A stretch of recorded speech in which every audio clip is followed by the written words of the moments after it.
आता ही जी warranty guarantee ती कुठं लोकांना काय करायला लागतं त्यासाठी ती काय प्रोसेस आहे?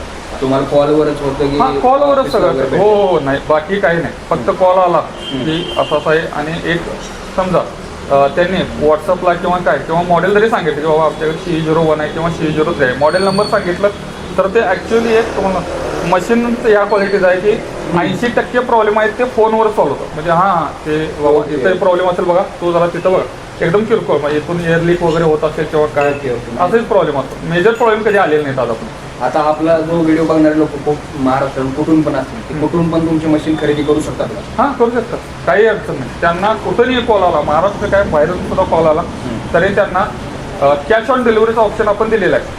ते शेतकऱ्यांना एक आता बरेच फ्रॉडगिरी चालू असते, बरोबर, त्यामुळे त्यांना तो ऑप्शन आम्ही प्रोव्हाइड केला की cash on delivery. Cash on डिलिव्हरीला कसं होते, समजा 20,000चं मशीन आहे, पोच करायचं आहे, तर जी कंपनी डिलिव्हर करायला तिथं कुरिअर कंपनी, त्यांना सुद्धा आम्हाला एक्स्ट्रा चार्जेस द्यावे लागतात कॅश ऑन डिलिव्हरीसाठी. एवढे चार्जेस एक्स्ट्रा असतात, ते सुद्धा आम्ही त्यांच्याकडून म्हणजे काय आकारले जात नाही. ओके. फक्त म्हणजे पुढच्या शेतकऱ्यांना ते भरोसा असायला पाहिजे, कॅश ऑन डिलिव्हरी म्हणल्यानंतर काय फ्रॉडगिरी होणार नाही.